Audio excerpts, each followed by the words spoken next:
Have you ever trusted someone so much that you opened your heart without reservations? And that person destroyed you inside? Someone who prayed with you, fasted with you, said, "I'm here for you," but behind your back was breaking everything you were fighting to keep standing? Stay with me until the end, because what you discover now may surprise you. My name is Margaret Wilson, I'm 67 years old, and this isn't a fictional story. It's my life. A life that was torn apart in silence within the walls of a church. Yes, a church. Because it was exactly there, in the place where I felt safest, that I experienced the greatest abandonment of my life. It wasn't just a marital betrayal. It was a betrayal of the soul, of trust, of faith.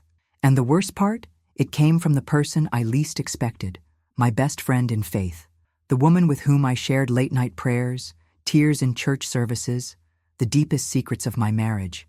Have you ever been there? Have you ever felt the weight of losing everything, but still smiling because you were told that a Christian woman must endure? I believed it too. I believed it so much that I closed my eyes to the signs, to the exchanged glances, to the advice that was more confusing than helpful, to the questions that today make perfect sense. But at the time, I just wanted to save my marriage. I prayed for it every day, and she prayed with me. Or at least, that's what I thought. Maybe you're watching this video and feeling exactly like this. Lost, betrayed, invisible, questioning your faith, your dignity, your strength. I understand. I've been there. And what I've experienced can help you see what's still hidden, or heal what's already been exposed. This story isn't just about pain. It's about discernment, about reclaiming who you are, even after being forgotten by those who should love you most. And it all started that afternoon, when he walked through the front door, looked me in the eyes, and said, in the coldest voice I've ever heard, "It's over." He didn't need to say who it was. I already knew. I'm a pastor's daughter. I grew up listening to hymns before I could even read. The Bible was my childhood bedside book, and my mother used to say that praying was like breathing. If you stopped, your soul would suffocate. From a young age, I learned that a Christian woman should be strong, dedicated, modest, but above all, faithful. Faithful to her home, her calling, her church, her husband, her mission.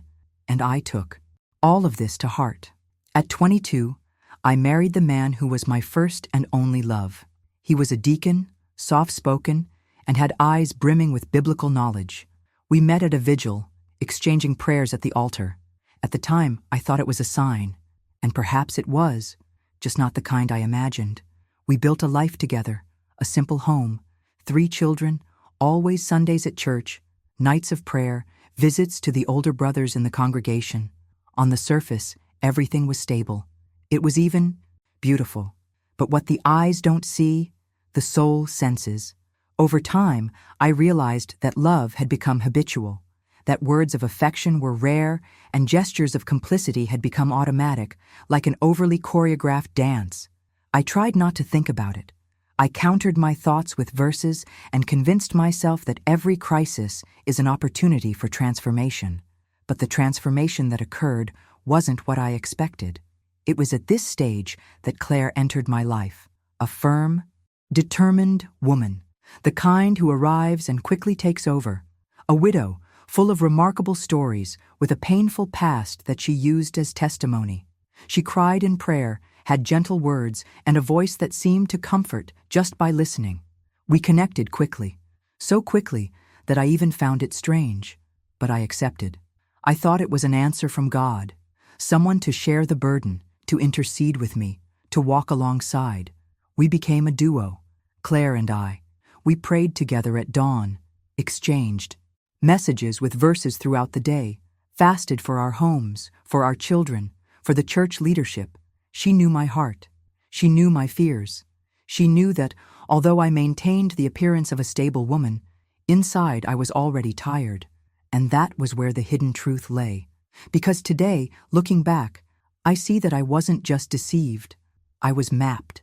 She observed my weaknesses like someone who studies a territory before invading.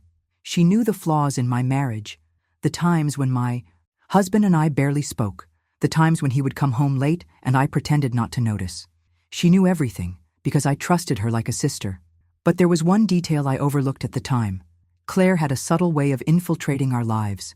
She was generous, helpful, and always available, always at the right time, with the right word. And I, thirsty for support, left the door wide open. Before I knew it, she was already part of my household routine. She chatted with my husband. In a light, casual way, like someone sharing jokes about church, funny quotes from the pastor, comments about the services. At first, I thought it was natural. Then I began to feel that unnameable discomfort. It just tightens my chest. But I suppressed it. I told myself it was all in my head. That envy and distrust couldn't have a place where faith reigns. What I didn't know was that, while I sought to keep my home in prayer, there was a second narrative unfolding, a silent plot, hidden behind, the scenes of communion between smiles and verses. And this plot, one day, would come to light in such a brutal way that it would change my life forever. Her name was Claire, and to this day, just saying it makes my stomach churn. I remember exactly the first time I saw her. It was a Sunday morning after church when the women's group leader introduced us. She was new to the congregation, coming from another city. Widowed for a few years, childless, she said she was looking for a fresh start. She spoke softly, but with a powerful presence. She was one of those people who knows exactly what to say and when to say it. Within a few minutes of conversation, it felt like I'd known her for years. In the women's group, she quickly stood out. She always had an encouraging word, an experience of overcoming adversity, a moving story to share. It was impossible not to be moved. She began participating in intercession meetings, early morning prayer services, and visits to grieving families. She was present everywhere. She was active, generous, and charismatic. I, already emotionally exhausted by everything I was experiencing at home, saw in her a breath of fresh air, an ally, a woman who seemed strong enough to help me sustain my faith in times when my strength was running low. We began praying together frequently. She would show up at home unannounced, always with a cake, an embroidered dish towel, or a new devotional book. She said it was a gift from God to me. And I, so starved for sincere affection, welcomed it all like a balm. Soon, Claire knew everything about my life, my conflicts with my husband, my frustrations as a wife, the times I cried in secret in the bathroom so as not to scandalize my children. I shared things with her that not even my mother knew. I felt I was connecting with a true friend. She called me her soul sister. She said the Lord had brought us together for a spiritual mission, that our friendship was an answer to prayer. I remember one early morning when we prayed for almost 3 hours straight, interceding for our homes. She wept so fervently that I thought, this woman feels my pain as if it were her own. But today I understand that not every tear is sincere, and that not all spirituality comes from a pure place. Over time, I began to notice that my husband, once so reserved, began to open up more around her. He laughed at jokes that previously bothered him, engaged in long conversations, and seemed more relaxed and at ease. At first, I saw this as a positive thing. I thought he was finally opening up, perhaps even answering my prayers. But there was one detail that worried me. He only acted like this when she was around. Claire had a way of fitting in. She didn't intrude. She charmed the room. She knew when to be quiet, when to praise, when to offer help. It was subtle, almost imperceptible, and perhaps that's why it took me so long to realize what was really happening. Her visits became more frequent, and always with a noble excuse, bringing a verse, sharing a dream, sharing a spiritual revelation. Over time, conversations between her and my husband began to happen without me present, and I began to notice small things. A muffled laugh when she saw me enter the room, a too quick exchange of glances, a silence that only occurs when something is hidden. But even so, I denied what I felt. I kept it to myself, prayed more, fasted more. I told myself, it's just your tired mind, Margaret. Claire is your friend, a woman of faith. You're being unfair. That was the trap. the self-deception that misguided faith can cause. I wanted so badly to believe that my alliance with God would shield my home that I closed my eyes to the obvious signs of something much larger and more dangerous brewing around me. And it all started there, in that small group of women at church, where I thought I had found a friend for life. But my husband was growing more and more distant. There were no fights, no shouting, no open arguments. But the silence was a kind of violence that only those who have experienced it understand. He no longer looked me in the eye. His responses were automatic, his gestures impatient. Everything that once flowed naturally, even the small daily rituals like breakfast in complicit silence or prayer before bed, became mechanical, cold, almost hostile. There was something between us, something invisible but dense, like a barrier separating me from a man I had known for almost 4 decades. In my mind, I justified it. It's just a phase. It could be stress. It could be age. We're experts at rationalizing what we don't want to face. And when you have a deep faith like mine, the tendency is to spiritualize everything, even that which needs to be faced courageously. Claire, as always, appeared at the right time with words of comfort. She said, "Give it to God, Margaret. He will restore it." And I believed. I prayed even more fervently. I fasted for days. I wrote verses on little notes and left them on his pillow. But a heart that no longer beats for someone cannot be rekindled with pen ink. As I fought with spiritual weapons, I unknowingly faced a battle whose undertones were hidden from me. I began to realize he was irritated by my presence. Everything I did seemed wrong. My voice bothered him. My touch was rejected. Even my scent, a perfume he himself had given me years before, now made him turn away in contempt. And yet, Claire insisted, "Don't give up. This is an attack from the enemy. The Lord will honor your faithfulness." Today I can see the distortion. What seemed like spiritual support was actually part of a larger plot. She knew exactly what was happening, and her words, though sweet, played a subtle role, keeping me there, immobile. Instead of awakening my consciousness, she fed the illusion that everything could be reversed if I just tried harder. It was a silent but high-impact strategy. Meanwhile, she grew ever closer. She offered to help with small household chores. She offered to pick my husband up from work on rainy days. She said it was just a ride, that she was just passing by. Over time, I began to notice there were conversations between them that I wasn't aware of. Snippets of conversation that ended as soon as I entered the room. Muffled laughter. Looks that lingered a second longer than necessary. My instincts screamed, but my faith-submissive mindset silenced me. I wondered, what if I'm being unfair? What if this insecurity is a lack of spiritual maturity?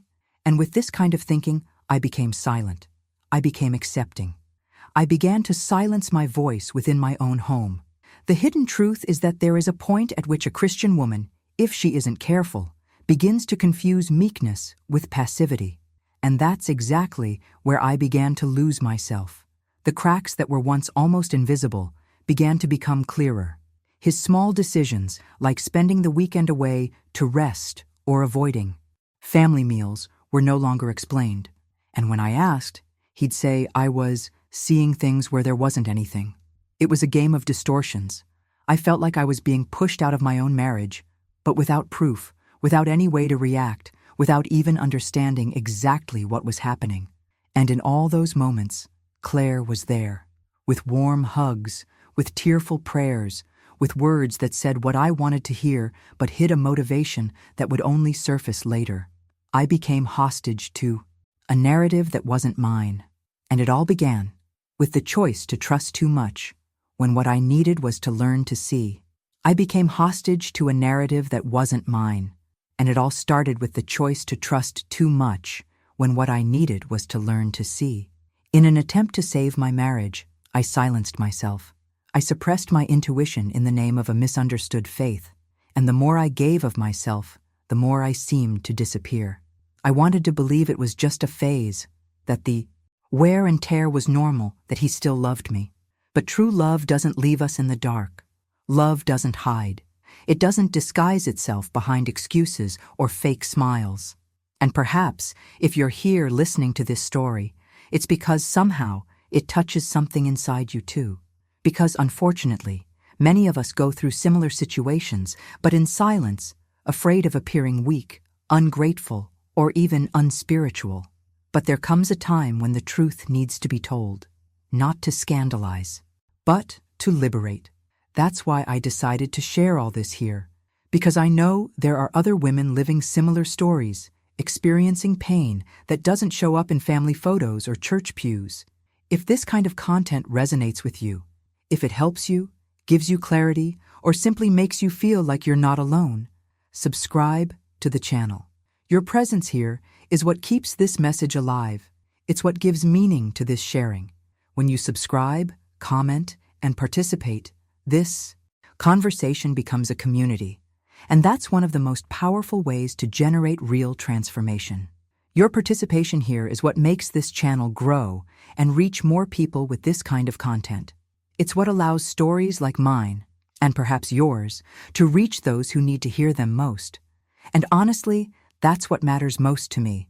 Because when we break the silence, something begins to heal. And it was precisely at that point, the moment I began to doubt myself, my feelings, my perception, that a new revelation began to unfold right before my eyes, even though I didn't want to see it. It was subtle. It began as a subtle, almost imperceptible intuition, like that passing wind that makes the curtain move, but you insist on believing it was just a whisper from the house. Small details, things that, in isolation, meant nothing, but together began to draw a shadow I didn't want to see.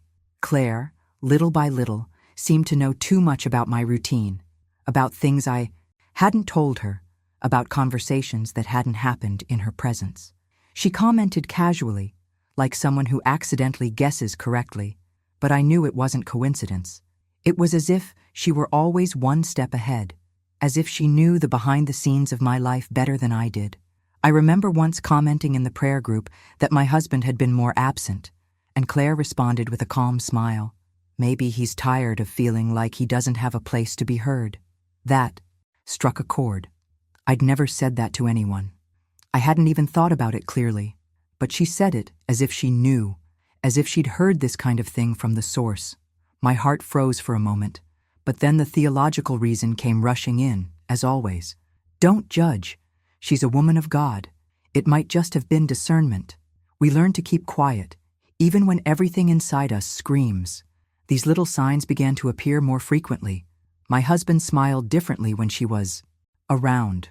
A half-nervous, half-contained smile, like someone trying not to show too much. Before, he barely noticed when another woman was in the room. Now, with Claire, he always seemed alert, more relaxed. And worst of all, he was kinder to her than to me. If she said something funny, he laughed. If I said something funny, he corrected me. If she brought cake, it was a gift. If I cooked, it was more of the same. It began to erode my perception. I no longer knew if it was real or if my exhaustion was playing tricks on me. There were also those questions Claire would ask, full of good intentions on the surface, but with a hint of invasion underneath.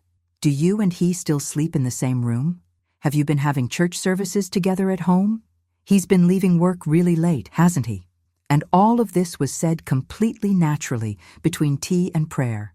And I would answer, unaware that I was feeding the mind of someone already hatching a plan.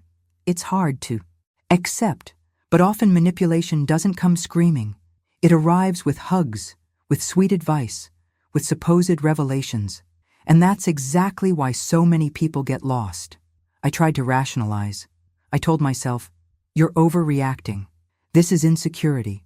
Claire is a spiritual woman. She's here to help. And that was my mistake. Justifying behaviors that hurt me with arguments that sounded Christian, but disconnected me from my deeper intuition. The truth is, there's a very fine line between discernment and emotional blindness.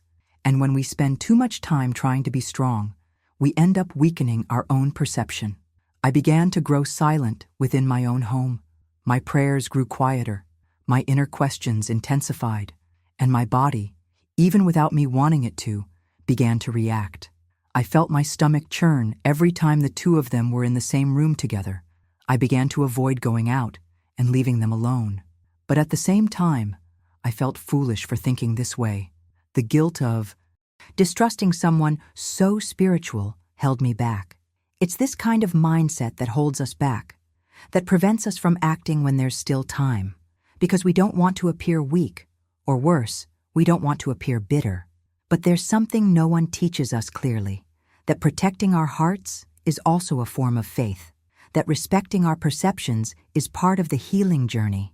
I learned this late, too late to prevent what was coming, because while I was praying for the restoration of my marriage, someone, right next to me, was already silently walking in the opposite direction, and with much firmer steps than I imagined.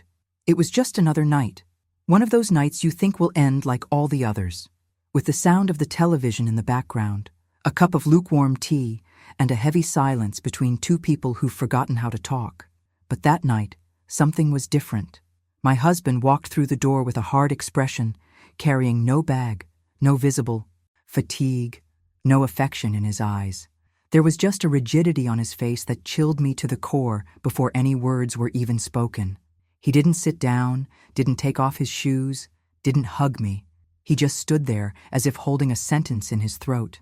And then he said, "It's over." That word fell to the living room floor like shattering glass. I stared at him for a few seconds, uncomprehending. I thought it was an impulsive outburst, one of those phrases spoken in the heat of emotional exhaustion. But he didn't look away. There was too much firmness in those syllables, and the silence that followed cut me more than any argument. I took a deep breath, and even with my throat tight, asked, "Is there someone else?" It took him half a second to answer, and in that time, everything inside me was screaming. When he finally said, "Yes," it was as if I'd left my own body. But the worst was yet to come, because it was when I asked, almost voicelessly, "Who is she?"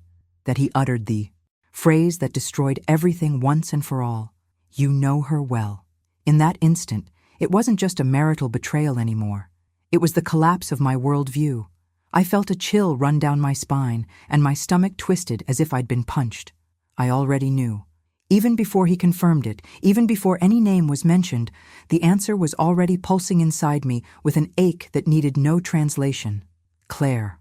I tried to say something, but my mouth wouldn't respond. My body froze. He remained there, motionless, as if expecting some reaction, perhaps a fit, a cry, a plea for forgiveness. But there was none of that. There was only a painful silence, an emptiness between us, and a weight on my chest that only those who have been betrayed by two sides at the same time understand. It was as if I'd been shot twice with a single bullet. The woman I trusted most, and the man with whom I'd shared almost 40 years of my life. The two of them, together, behind my back, building a story that excluded me down to the last detail. I remember sitting on the couch and staring at the wall. I didn't cry. Not then. My body was in too much shock for that. The pain still didn't know where to escape. It was as if everything was suspended, frozen. 1,000 memories began to race through my mind. The dinners Claire had attended, the services where we prayed hand in hand, her hugs, the prayers for restoration. All of it now tasted bitter. It was like watching a movie for the second time and finally understanding the signs that had been there all along, but which you'd refused to see. The greatest wound wasn't just the betrayal, but the way it was constructed, the care with which they kept me blind, the calm with which they manipulated every detail, while I carried the guilt of not being enough, of not praying enough, of perhaps failing as a wife. The hidden truth hit me so hard that for a few seconds, I even questioned my sanity. How could I not see it? How could I allow this to happen before my eyes? He didn't apologize. There was no regret, just a matter-of-fact explanation, as if everything had been resolved. He said he was in love, that he felt alive with her, that he wanted to live this new phase of his life without lies. I listened to it all in silence. And there, for the first time in a long time, I realized that the man standing before me was no longer the same man I married, and maybe not that long ago. I got up, walked slowly to my room, closed the door, and leaned my back against the wall. I didn't cry out loud. They were silent, heavy tears that flowed as my body remained still. The only thing I could think was, how can someone who prays with you destroy you like this? When he said Claire, my body froze. For a few seconds, my brain refused to process it. It was as if every cell in my body said no, as if it were too impossible to be true. I looked at him, trying to find a trace of hesitation, some doubt in his eyes, something that would make me believe I'd misunderstood. But no, he repeated it, calmly, like confirming the name of someone he knew. Claire. It was as if the ground had been ripped out from under me. My head was spinning, my heart pounding so loudly it felt like the sound was coming from outside. It was her, my friend, my sister in prayer, the one who sat in my kitchen, who knelt with me, who wept for my children, who said she fasted for us, the one who prayed with me for the salvation of my home, while destroying it behind my back. The betrayal in itself was a wound, but knowing it was her turned everything into an internal collapse. It was more than pain. It was confusion. It was such a profound breach of trust, I didn't even know where anger ended and disbelief began. I felt as if I'd been slowly poisoned by someone claiming to be healing me. Memories began to unravel in my mind, like a jigsaw puzzle that now took on a completely different image than I'd imagined. Each visit from her, each hug, each whispered prayer, everything now carried another layer. A cruel framework hidden beneath the veneer of spirituality. The hidden truth surfaced with such force that even my body began to react. I felt nauseated, my hands trembled, and an anguish that seemed to tighten my chest like an invisible rope. What tore me apart most was remembering specific moments when Claire seemed genuinely concerned about me. I remember her hugging me after a service saying, "You are stronger than you. Think." I remember her praying and saying that the Lord had shown me a storm that would be calmed. She knew. She knew everything. She was inside the storm and part of it.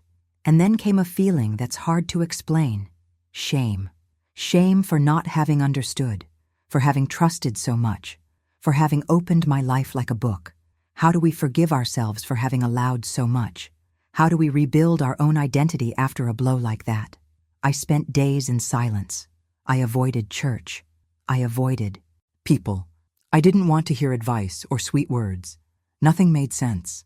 The prayers that once sustained me now echoed hollowly.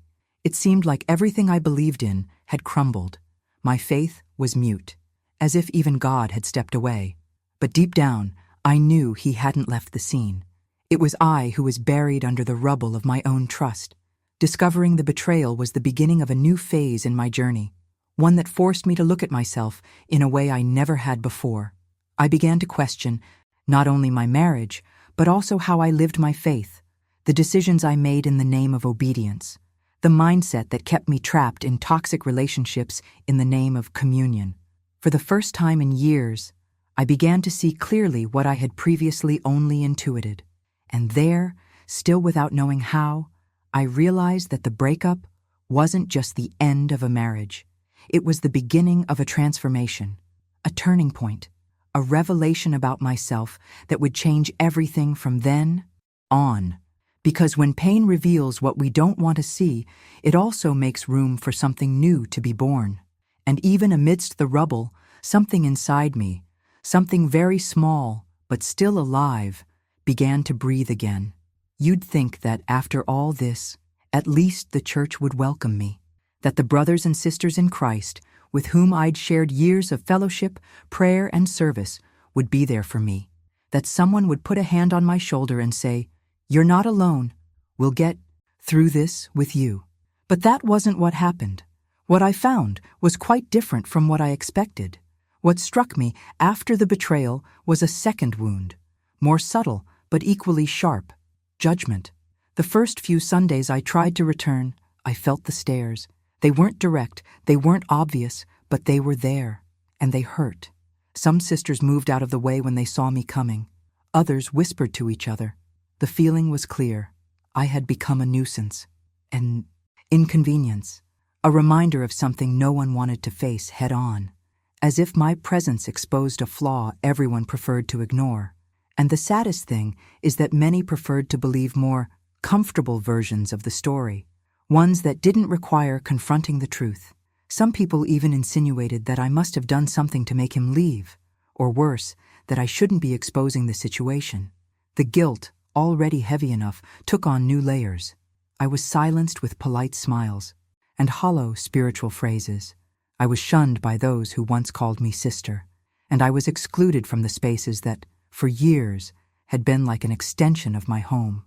Claire was still there, with the same meek demeanor, the same low voice, the same biblical verses on her lips. She said she didn't want any trouble, and that God was writing a new story, and many applauded her.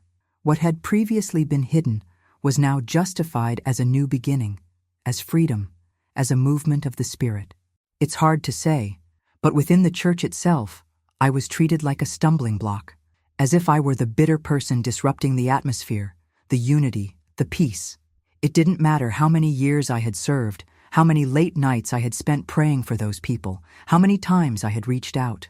All it took was one scandal, which I hadn't even caused, for my story to be rewritten by others.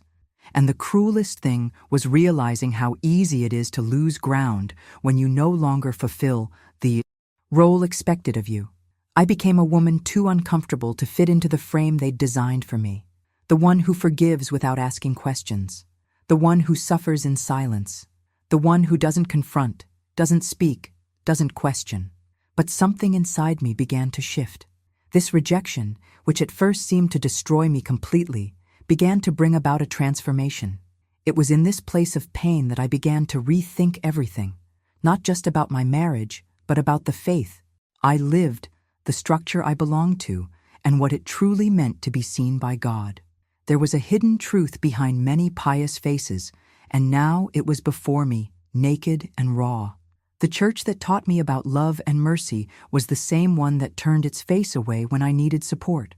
That community, which preached about grace, didn't even know how to offer me empathy, and this profoundly affected my mindset. I came to understand that genuine faith isn't revealed only in beautiful praise, but in how we treat the hurting.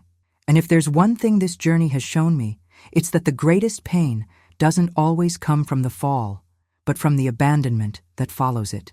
Little by little, I discovered that, even in the most bitter experiences, there is something that can be salvaged. Rejection pushed me to a place that, though lonely, was true. A place where I no longer needed to feign strength. Where my weakness wasn't weakness, but a starting point.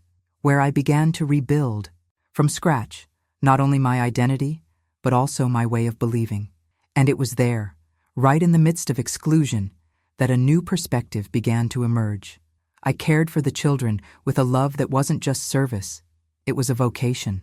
I knew each one's name, their allergies, their fears, their smiles. I taught Bible stories with shining eyes, as if I still believed that the seed of faith could be planted in little ones and grow strong. She led prayer meetings where I was often the last to leave, turning out the lights and collecting the papers with the sisters' requests. I visited the sick, brought soup, prayed in hospital corridors with my hand trembling and my heart full of compassion. It was there, in that environment, that I felt my existence had an impact, that my dedication had a purpose. But after the separation, it was as if everything had been erased. No meetings, no warnings, no honest conversations. Just silence.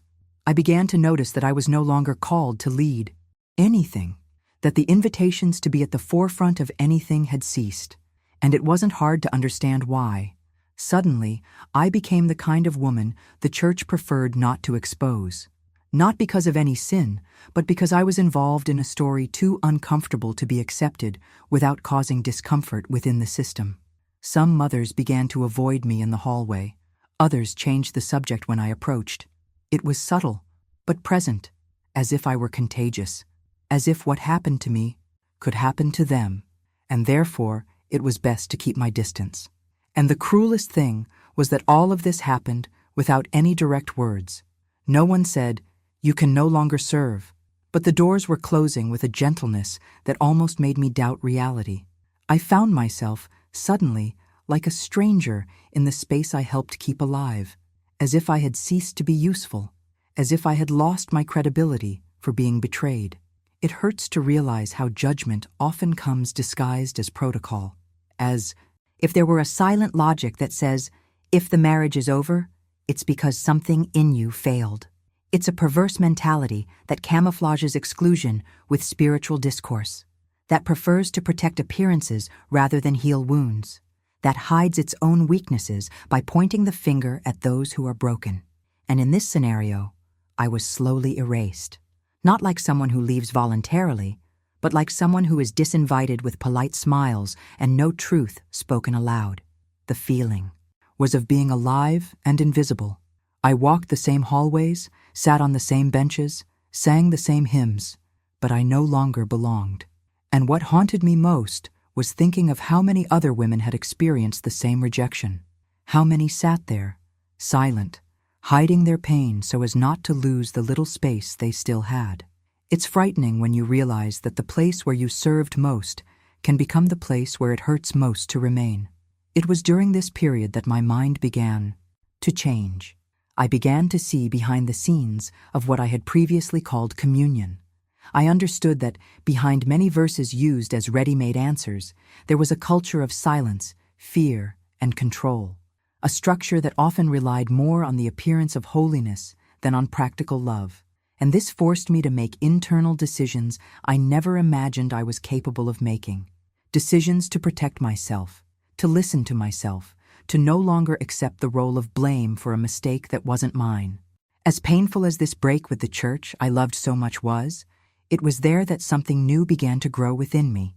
The feeling of abandonment pushed me toward a different kind of faith, rawer, more solitary, but also more authentic, a spirituality without an audience, a relationship with God that no longer depended on recognition, nor function, nor title, only on truth. And in this silent place, without pulpits or applause, I began to rediscover who I was, no longer by what people made of me, but by what God still whispered to my heart. I fell asleep crying, and they weren't ordinary tears.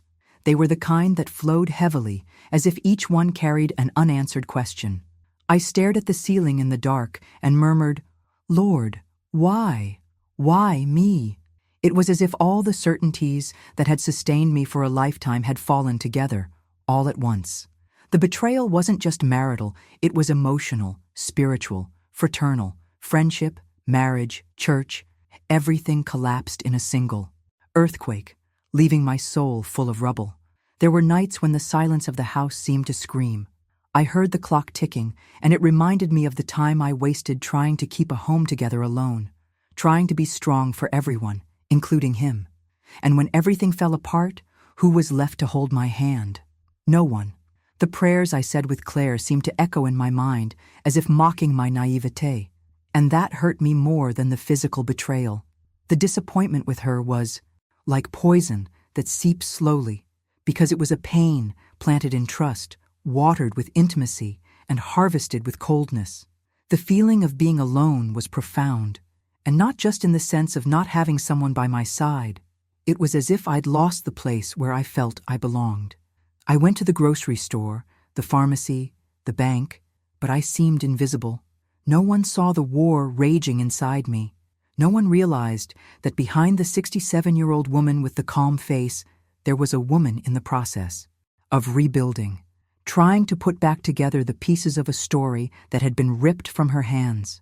I wanted to scream, but all I could manage was whispering short prayers. "Hold me, God." And deep down, I didn't even know if he was still listening. Those were months when life lost its color. Days when getting out of bed was a struggle. I felt like someone forgotten even by God, and I know saying this may seem heretical to some, but that was my truth at the time. There was a pain that couldn't be put into words, and a silence from God that seemed too cruel to bear. The faith I knew, the one that came easily at Sunday services, was gone. What remained was a search for meaning amidst the ruin. At times, I found myself questioning everything: my story, my dedication, my obedience. I began to wonder if the spirituality I'd lived for so many years had truly been built on rock, or if it was just sand adorned with verses? And these questions, as frightening as they were real. I no longer wanted ready-made answers. I no longer wanted to hear God has a purpose, because at that point, I couldn't see one. All I wanted was to stop hurting. That was it. I wasn't asking for miracles or cinematic twists. I just wanted to breathe without feeling like my chest was crumbling. But there's something no one tells you. Deep pain, when not denied, forces us to dive. And in that dive, I began to access layers of myself I didn't even know existed. Places of the soul, that routine, church, marriage, all of it had never allowed me to visit. It was in this emptiness that I began to hear, ever so faintly, echoes of something new. It was as if, deep within my solitude, a small spark of lucidity began to shine. It wasn't consolation. It was awareness. A kind of raw revelation, without romance, without emotion. Something like, now it's just you and God, and maybe this is the beginning of a faith more alive than anything that came before.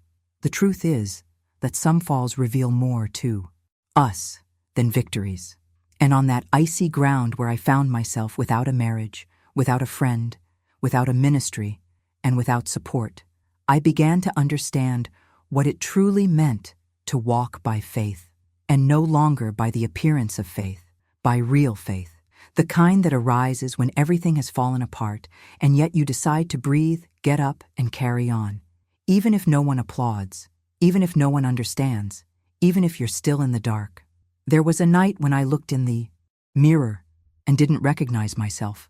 My face looked the same, but the look carried a pain I'd never seen before. It was as if my soul had aged years in just a few months. And it was there, in the dim light of the room, with the whole house silent, that a phrase pierced me like an arrow. Maybe my life ended here. I didn't say it aloud, but the thought was so clear, so heavy, it seemed to have a sound. I was tired, but it wasn't just physical exhaustion. It was a soul draining, a draining of the will to carry on. The truth is, there's a kind of exhaustion no one sees, a weariness that can't be cured with sleep or vacation. It was as if all the effort I'd put in throughout my life, to be a good wife, a good friend, a woman of faith, had been thrown away in one fell swoop. I felt disposable, invisible, like a piece of junk that no longer fits and is therefore cast aside. And it destroyed me inside, because no one prepares us for this kind of loss. The loss of identity, of belonging, of hope. It wasn't just the betrayal that broke me. It was the silence afterward, the emptiness of having no one to share the burden with, the messages that stopped coming, the calls that never came, the distance from those who said they could always count on me. Loneliness at that point was more than a physical absence. It was an absence of meaning. And it was in this dark hole, in this nameless pain, that I began to wonder if it made sense to continue. Not that I wanted to die, but for the first time in my life, I understood what it meant to no longer want to live. I walked around the house like a ghost. She'd rummage through things without remembering why she'd entered the room. She'd catch me standing still, staring into space, for minutes on end. And you know what scared me most? The indifference. I didn't cry like I used to. I didn't scream. I didn't rage. It was an emotional numbness that was frightening, as if everything inside me had gone silent for good. When that happens, when even the pain begins to fade, we realize we've hit rock bottom. That place where there are no more masks, no strength to pretend, where all that's left is a direct confrontation with our own soul. And there, in that cold depth, with no audience and no answers, I began to understand what brokenness is. Not the pretty kind we hear in testimonies and find inspiring, but the real, the raw kind, the kind that rips away even what you thought was faith. The brokenness that tears, that empties, that leaves you without ground or direction. And maybe, just maybe, this was the beginning of the transformation I'd been praying for, but in a way I never imagined would come. Because pain has this strange way of teaching us. It doesn't explain, it doesn't justify, but it reveals. It shows what was hidden. It reveals the hidden truth behind facades. And in that broken place, I realized that rock bottom, however dark, still has ground. And where there is ground, there is possibility. Not hope yet, but possibility. To breathe, to rise, to rebuild, to discover a new way of existing that no longer depends on the acceptance of others, nor on a role well played. It was there, between despair and lucidity, that something inside me began to move. Fragile, slow, imperceptible, but alive. And as contradictory as it may seem, it was on that night when I thought it was all over, that something new began to be born within me. It was in my kitchen, in the middle of the night, with puffy eyes and an exhausted body, that something inside me finally broke, but not in the painful way it had before. It was different. A breaking that, for the first time in a long time, brought lightness. I wasn't expecting anything at that moment. I didn't have the strength to pray beautifully, nor memorized words to offer. I could only say, God, if you're still there, I need to feel. I didn't ask him to change the story, or to bring my husband back, or to explain why I was in so much pain. I just wanted to know if he still saw me. And there, on the cold kitchen floor, between short sobs and ragged breaths, I felt it. Not an audible voice, not an immediate miracle, but a presence. A peace that made no sense given what I was experiencing. It was as if the heavens had leaned in for an instant and reminded me, you are still mine. That simple truth, which I had repeated so often to other women, now became my anchor. Because in that moment, I didn't need answers. I needed presence.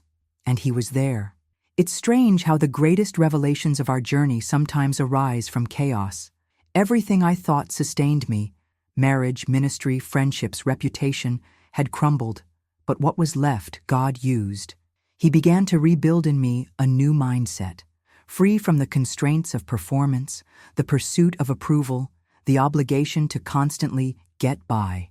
It was then that I began to understand the difference between religiosity and relationship. I had spent years thinking that fidelity meant not making mistakes, not disappointing, not falling. But in that ruin, I realized that fidelity also means remaining, even without understanding. This reconstruction wasn't quick nor linear. It wasn't made of praise and beautiful verses.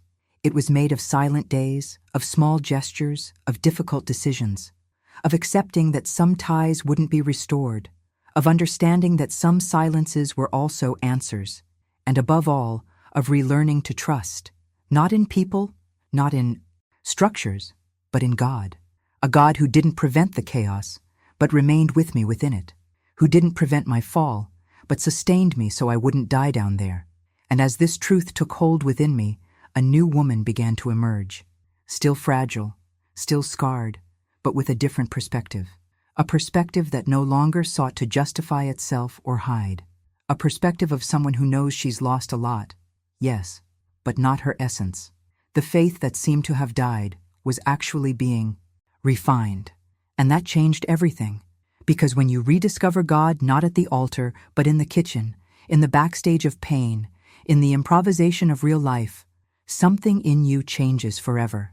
And it was in this place, where everything seemed lost, that he began to show me the way back to myself. The healing came slowly, almost timidly, like someone arriving asking for permission. There wasn't a specific day, a glorious milestone, a cinematic turning point. It was a process. It was a stumble.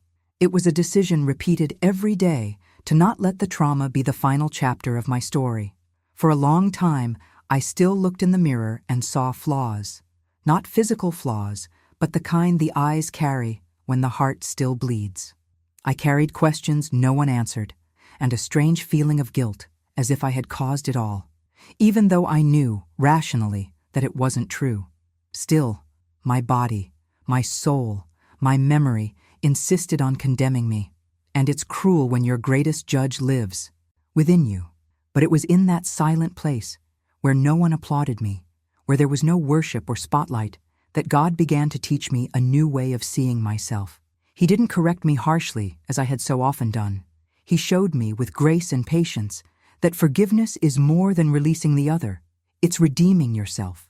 And I needed to forgive to forgive my ex-husband, even without him asking, to forgive Claire, even without ever hearing regret in her eyes, and, the hardest part, to forgive myself for taking so long to see, for trusting too much, for keeping quiet when perhaps I should have shouted. But that's how it is. Sometimes we blame ourselves for loving, and we shouldn't. Over time, I made small choices that seemed silly, but which paved the way for my transformation. Decisions like getting out of bed and getting ready, even though I had nowhere to go. Like preparing a beautiful meal just for myself. Like writing letters I never sent, but which served to empty my heart. I began to rediscover my tastes, my forgotten dreams, my voice. And it was in this rediscovery of myself that I realized I was still alive. There was still something in me that could blossom, even after the longest winter. This reconstruction was deeper than any spiritual makeup I'd used before. God taught me that it wasn't about returning to who I was before, but allowing a new version of myself to emerge, more conscious, more whole. I began to observe life more clearly, to perceive the undercurrents of relationships, the intentions hidden in gentle words. I gained a sensitivity I hadn't had before, not as distrust, but as discernment. And this new mindset, this ability to look at myself with more truth and less rigidity, was a turning point. Because true liberation doesn't happen when the pain disappears, but when it no longer controls you. And that's when I understood that forgiving wasn't forgetting. It was freeing myself. Freeing myself from the weight that wasn't mine, from the poison that didn't belong to me, from the emotional prison that prevented me from moving forward. And when I understood this, when I accepted that my story wouldn't be clean, but could still be beautiful, a new breath entered my soul, a breath of peace, of purpose, of a new beginning. And it was precisely during this process of rebuilding, when I no longer expected anything from anyone, that some truths began to reveal themselves more clearly, as if the curtain had finally been pulled back. Behind the scenes of many relationships, I was always taught to trust, to serve, to welcome with open arms. And that's not wrong, but I learned firsthand that trust without discernment can become a trap. Not everyone who walks with you is on your side. Not everyone who raises their hands in worship has the same intentions in their heart. And perhaps most painfully, not everyone who prays with you is praying for you. For years, I thought the bond of faith was enough to guarantee security in friendships. But it was precisely within spiritual coexistence that I felt most exposed, most vulnerable, because I lowered all my defenses, believing there was no danger there. But the hidden truth is that not all brotherhood is genuine. There are bonds that are merely convenient, alliances formed out of self-interest, and sweet words that hide cold intentions. And as difficult as it is to accept, it was this awareness that saved me from repeating cycles. God taught me to discern voices, to perceive, beyond the beautiful words, the tone, the spirit, the seed being planted. I began to listen with an attentive heart, and often, what seemed harmless on the surface hid a devastating emotional impact behind it. But discernment didn't come mystically or suddenly. It was forged in pain, in introspection, in total dependence on the Holy Spirit. It was He who alerted me, even when my emotions wanted to trust. And that's how I came to understand that true communion is the fruit of purpose, not habit. That genuine love doesn't need a stage. That not all shared intimacy is sacred. This new mindset brought me a freedom I hadn't known before. The freedom to say no, to set boundaries, to walk away without guilt. And this doesn't mean harshness, but wisdom. It means recognizing that preserving one's peace is also a way of honoring God. And it was at this stage of the journey, with scars still sensitive but with my eyes more alert, that I realized spiritual care isn't just about reading the Bible or praying.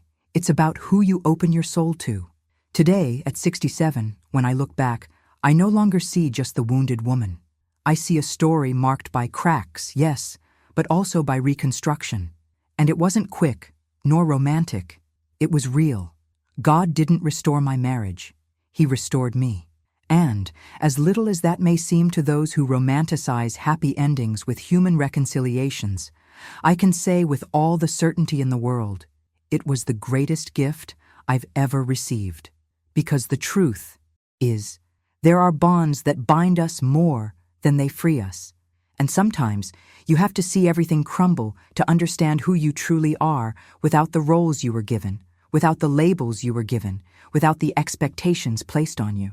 For years, my identity was confused with wife of, sister in faith, ministry leader. But when all of that was taken from me, suddenly, unfairly, painfully, what remained was silence. And in that silence, God spoke, not with noise, not with fiery promises, but with presence, with direction, with revelations that made me see where I had lost myself. Because sometimes we nullify ourselves, thinking that this is surrender, and we diminish ourselves, thinking that this is humility.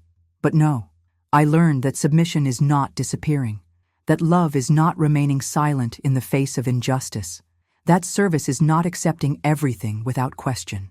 Little by little, the Spirit breathed life into what had been only ashes.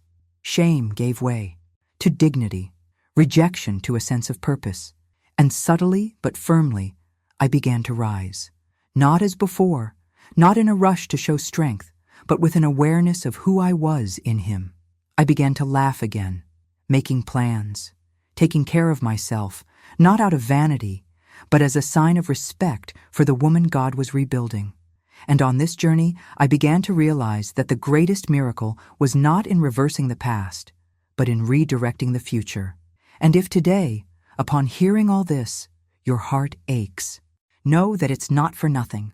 There's something sacred in this kind of pain that only those who experience it understand, and yet often they remain silent out of shame, fear, or believing the lie that they deserved what happened. But I came here to break that silence with you, because no one should walk this journey feeling invisible. No one should swallow tears in the dark, thinking they've failed because they were betrayed. The hidden truth behind these stories is that many strong women are broken in silence, and God, with all His grace, picks up these pieces and transforms them into living testimonies of resilience, courage, and dignity. If you're in this valley right now, breathe. It's not the end. There's still a path. There's still beauty being written, even if you can't yet see it. And if this story spoke to you, leave a comment below. I also experienced betrayal, or I need prayer. Let's make this space a place of welcome, without judgment, a support network where healing begins with listening, sharing, and recognizing that even in the midst of chaos, there is still hope.